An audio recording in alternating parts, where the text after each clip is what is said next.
Hey, what's up, webheads? It's your friendly neighborhood movie reviewer here, Ryan T, and today we're gonna talk about Spider-Man: No Way Home.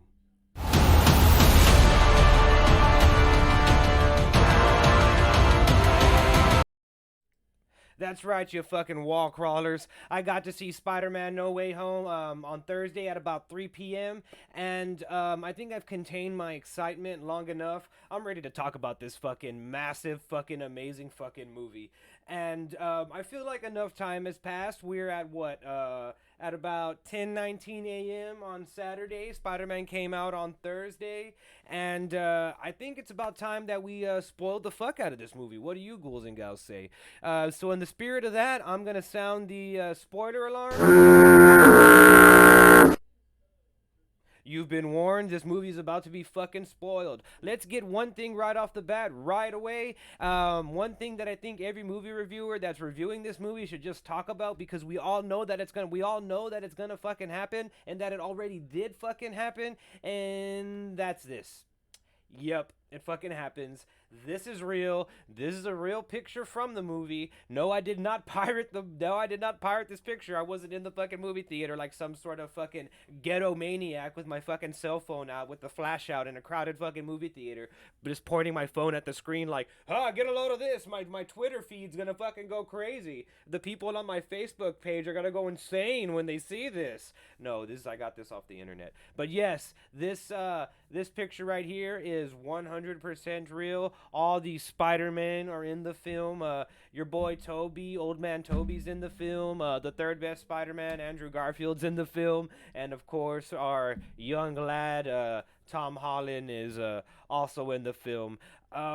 It's pretty fucking amazing to just see this happen, and to like have Sony allow these three characters come out in a like Sony slash Marvel movie where, you know, Doctor Strange gets to play around with all three Spider-Man. Well, briefly, but he does, and it's just very interesting to see all these characters interact with each other, and like how they kind of acknowledge one another's like legacies and existences and stuff like that. Like you have Tom Holland, who's kind of like, well, I fought with the Avengers, and then like fucking Tobey Maguire's like, that's awesome. I have no idea what that is.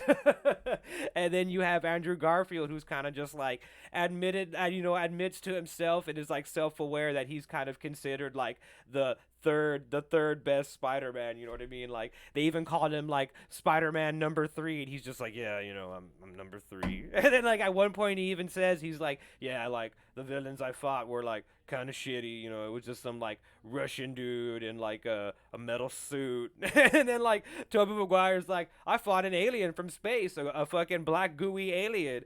And then like fucking Tom Holland's like, I fought an alien on Earth and in space, and he was purple. And they're all like, what? Like you know, like obviously acknowledging that like Tom Holland has had like the more massive adventures compared to the other two Spider-Men.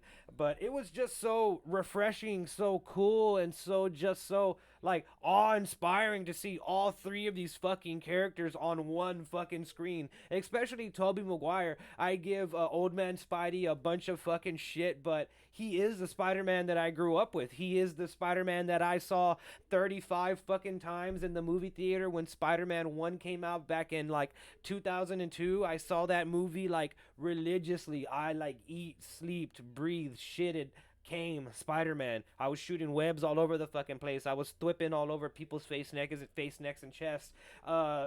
Fucking Tobey Maguire is the fucking truth, man. You know what I mean? It's just really cool to see him in this movie. And it's really cool to see fucking Andrew Garfield get another fucking bite at the apple, so to speak, and to just kind of like put on that old Spidey costume once again. And he's charming as fuck, man. Like, I would love to see Andrew Garfield come back as, you know, the multiverse Spider-Man, and kind of just see him help Tom Holland out as like a big brother, like, so to speak.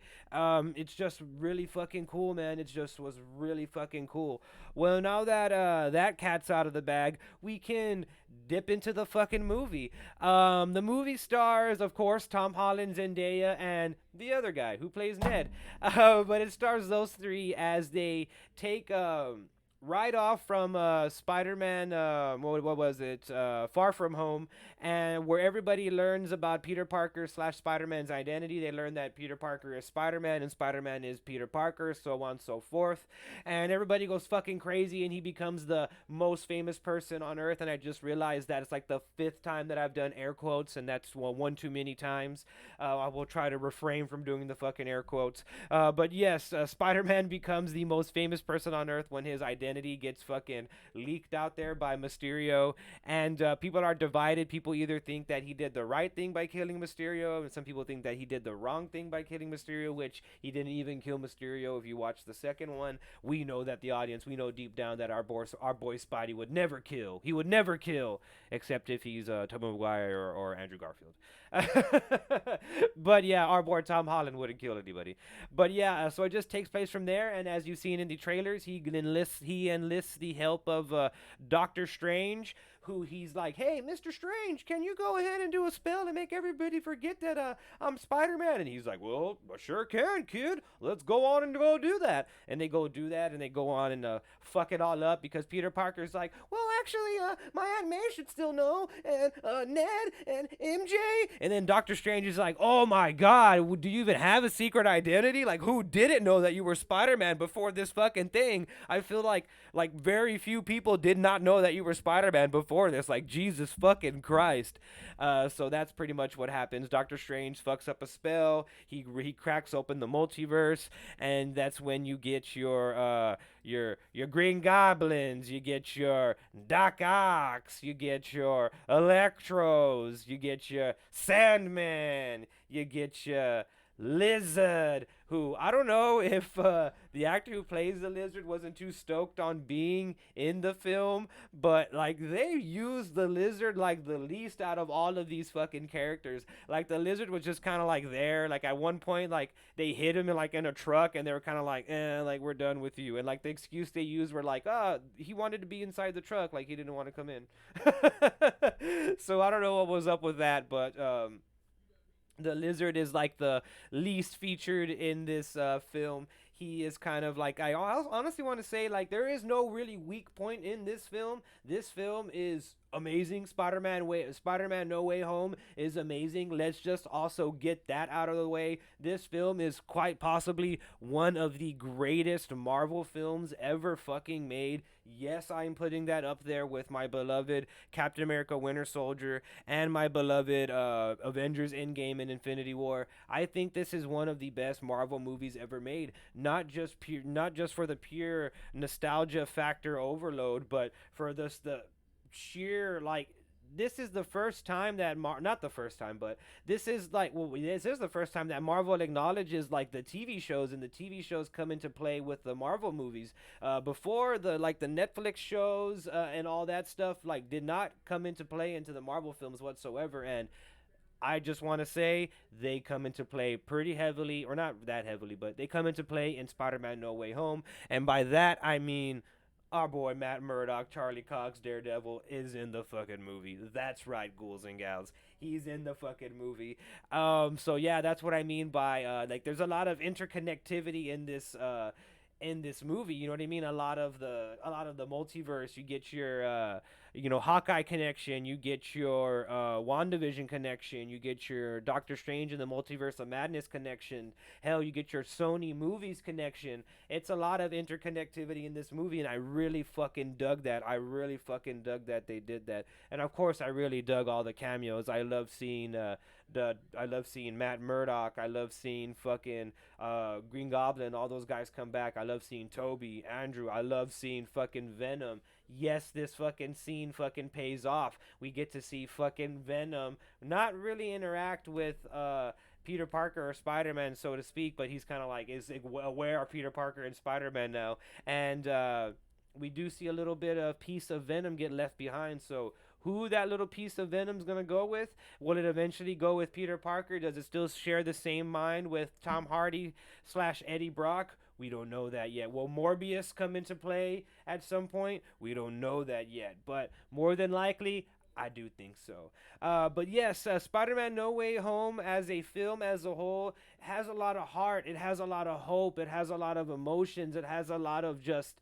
You get to really spend some time with Peter Parker and Tom Holland as Peter Parker. And for people that didn't like him before as Spider Man, they're going to love him as Spider Man after this. He succeeds at becoming like a Marty McFly type Spider Man, in which he is like effortlessly likable, and kind of like he's not the coolest kid in the classroom, but you're just like, I like that kid. You know what I mean? He has some heart. He has some fucking charisma, and it's really interesting to see like how he differs from his other Spider-Man counterparts from Andrew Garfield and Tobey Maguire. He is a very different Spider-Man than them. I mean, even I mean, in the way that he handles the villains, as opposed to like just like defeating them, he attempts to try to cure them. He tries to fix Green Goblin, which goes fucking totally fucking wrong because he's the fucking Green Goblin. I mean, you can't fix anybody that looks like fucking this. And for my Spotify listeners,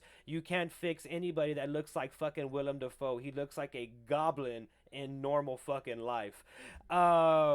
And he also attempts to fix Doc Strange. Doctor Strange. He also attempts to fix Doc Ock, which he does successfully. He's able to fix Doc Ock, and a lot of this film hinges on Doc Ock and Green Goblin. They're kind of more or less kind of the moral anchor of this show, of this movie. They kind of forced Peter Parker slash Spider Man to kind of be like, these villains.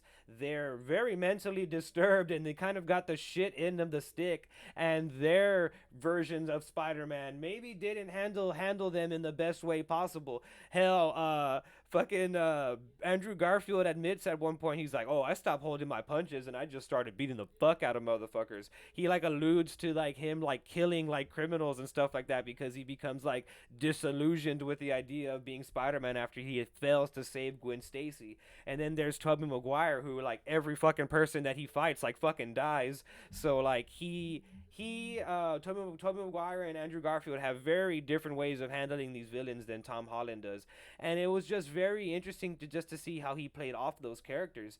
And I just have to say, this film works. There was a world in which this film was gonna let everybody down, and that it was just gonna be like different versions of Tom Holland, and it was just gonna be like this weird convoluted mess that like didn't make any sense. There was a world in which that we were gonna see that, but I'm very glad that we live in the multiverse, or the Earth, where that didn't happen. And we got an amazing Spider-Man film that turned out to be one of the best films that I've seen this year. This film has some fucking heart. It's very fucking emotional. I mean, they have this scene where Aunt May dies. Again, this is a spoiler free. This is spoiler fucking movie review. This is movie review is so fucking spoiled. It's barely fucking a review. It's basically a discussion of fucking spoilers, and I am 100% fine with that, because a review of Spider-Man No Way Home should just 100% be, it's good, it's amazing, you're gonna watch it because you love it. But yeah, this film has a lot of heart. It has a lot of emotion. I mean, when Aunt May gets killed by fucking Green Goblin, I thought I was gonna fucking cry. I was literally, legitimately on the verge of fucking tears, because Tom Holland just fucking sells it, man. That motherfucker can act, dude. That motherfucker can fucking bring it. This film has a lot of heart. It has a lot of emotion. It has a lot of just like, like nostalgia overload, but like just the right amount of nostalgia overload. You get that sweet taste of your childhood, and it's just so fucking good.